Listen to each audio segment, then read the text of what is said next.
O jurista José Afonso da Silva divide as normas constitucionais quanto à eficácia e à aplicabilidade, em normas de eficácia plena, normas de eficácia contida e normas de eficácia limitada. Essa classificação é a mais exigida em provas de concursos públicos. Por exemplo, a gente sabe que a norma de eficácia plena é aquela que, apenas com texto constitucional, ela é capaz de produzir todos os seus efeitos de forma imediata e integral. Assim, as normas desse tipo não dependem de outras normas para produzir seus efeitos.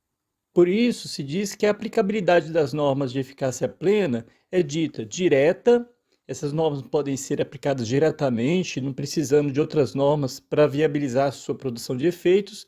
Ela é imediata, porque elas estão aptas a produzir efeitos desde o momento em que entram em vigor, ou seja, imediatamente, e integral, porque elas são capazes de produzir todos os seus efeitos em sua integralidade, não dependendo de nenhuma outra norma para completar. Relacionado à aplicabilidade integral, também se diz que as normas de eficácia plena, elas são não restringíveis. E relacionada à aplicabilidade direta integral, elas são autoaplicáveis. Por exemplo, o artigo 19 diz que é vedado à União, aos Estados e ao Distrito Federal e aos municípios criar distinções entre brasileiros ou preferências entre si. Então, esse artigo da Constituição Federal, ele não faz menção a outras leis que poderiam vir para poder trazer um alcance maior ou menor dessa lei.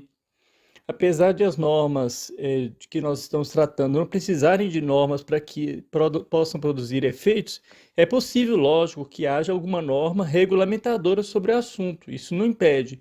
Mas isso não muda o fato de que as normas de eficácia plena, elas podem produzir seus efeitos imediatamente, de forma integral e direta. Ou seja, você pode ter uma outra lei, mas mesmo que não tiver, ela já produz seu efeito imediato. As normas de eficácia contida ou prospectiva, elas são capazes de produzir todos os seus efeitos desde a sua entrada em vigor, mas que podem ser restringidos no futuro. Por isso, a sua aplicabilidade tem as seguintes características: ela é direta, imediata e possivelmente não integral. Direta, como a gente já falou, aplica-se diretamente, não precisando de outras normas. Imediata, porque produz os efeitos logo que entra em vigor, e possivelmente não integral, porque elas são capazes de produzir todos os seus efeitos em sua integralidade quando entra em vigor, mas podem sofrer restrição futura, ou seja, se vier uma outra lei, ela pode trazer alguma restrição, limitando essa norma. Da mesma forma que as normas de eficácia plena, elas também são autoaplicáveis, tendo em vista as características de aplicabilidade direta e imediata, porém, diferentemente delas, elas são restringíveis, o que justifica o seu efeito de não ser integral. Por exemplo, o artigo 170, parágrafo único, vai dizer que é assegurado a todos o livre exercício de qualquer atividade econômica, independente de autorização de órgãos públicos, salvo nos casos previstos em lei. Olha, salvo nos casos previstos em lei. Ou seja, já está prevendo que pode vir uma lei a fazer uma restrição, uma limitação dessa norma. Você consegue perceber pelo texto que se trata de norma de eficácia contida, pois assegura o livre exercício da atividade econômica até que venha uma lei que diga o contrário, ou seja, que restrinja. É exatamente a característica de possivelmente não integral de que estávamos falando. Se a lei criar restrições, é uma possibilidade, não uma certeza. A aplicabilidade dessa norma, então, não será integral. Apesar de usualmente considerarmos que seriam leis que restringiriam as normas de eficácia contida, isso não é necessariamente verdade, porque é possível que a eficácia de uma norma venha a ser restringida até por um conceito jurídico indeterminado. Por exemplo, o artigo 5º, parágrafo 25, vai dizer que, no caso de iminente perigo público, a autoridade competente poderá usar de propriedade particular assegurado ao proprietário indenização ulterior se houver dano. Nesse caso, o iminente perigo público pode limitar o direito de propriedade. esse conceito é indeterminado, porque você não sabe, não está definido em lei o que é esse perigo público.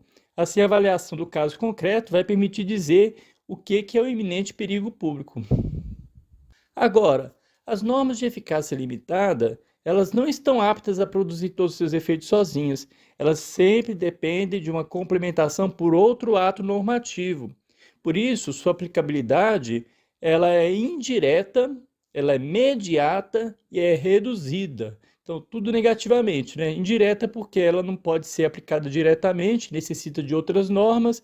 Imediata, porque elas não estão prontas, aptas para poder produzir os efeitos imediatamente, e reduzidas, porque não produzem todos os seus efeitos quando entra em vigor, e depende de uma outra norma para que isso ocorra.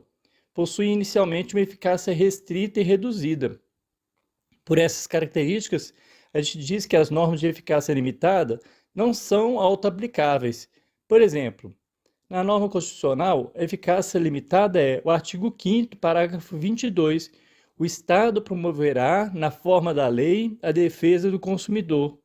Então, olha, na forma da lei. Nesse exemplo, até que o Poder Legislativo edite a lei, a defesa do consumidor não estará concretizada. Por esse exemplo, a gente percebe que ela tem uma eficácia indireta, porque depende de uma lei, da lei mencionada, ela é imediata, porque a eficácia completa dela não é imediata e ela é reduzida. E as normas de eficácia limitada são diferentes das normas de eficácia contida.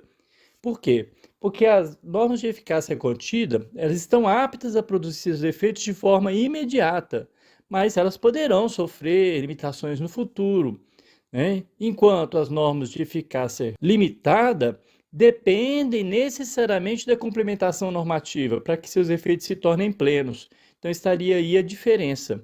E apesar dos efeitos das normas de eficácia limitada terem efeitos reduzidos inicialmente, ainda assim nós podemos mencionar dois efeitos iniciais. Um efeito negativo, ou seja, a norma revoga disposições anteriores contrárias a ela e impede a adição de novas posteriores que a contradigam. E um efeito vinculativo, por quê? Porque ela vincula o poder público a criar as normas regulamentadoras necessárias para que a produção de efeitos passe a ser plena, sob a pena de haver declaração de omissão, inclusive, né?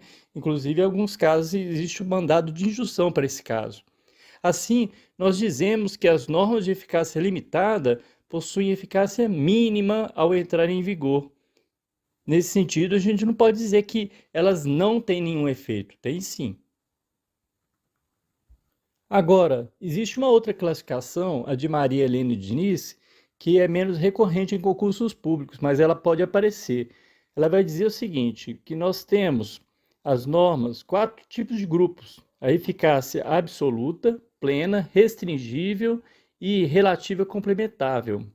Eficácia plena, aqui são as normas de eficácia plena, da mesma que a gente já falou, da classificação do José Afonso. As normas de eficácia restringível são aquelas normas de eficácia contida da classificação anterior também, né? Então, o nome restringível tem a ver com a contida, né? Ou seja, aquela norma que pode vir a ser restringida no futuro. Então, é o mesmo conceito. As normas de eficácia relativa complementável ou dependentes de complementação são exatamente as normas de eficácia limitada da classificação também que a gente falou ganha mesmo. Então, a única diferença seriam as normas de eficácia absoluta, que seriam aquelas que não poderiam ser eliminadas da nossa Constituição nem por emenda constitucional, ou seja, são as famosas cláusulas pétreas.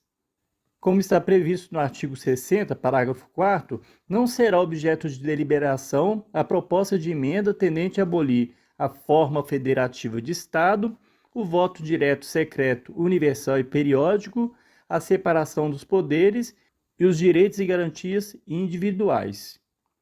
E a gente tem também um outro esquema que vai unir as duas classificações que a gente falou. Então, nesse sentido, com a classificação de Maria Helena Diniz, nós podemos, então, complementar, né, a classificação de José Afonso da Silva, relacionando os conceitos e entender de forma integral a divisão das normas constitucionais.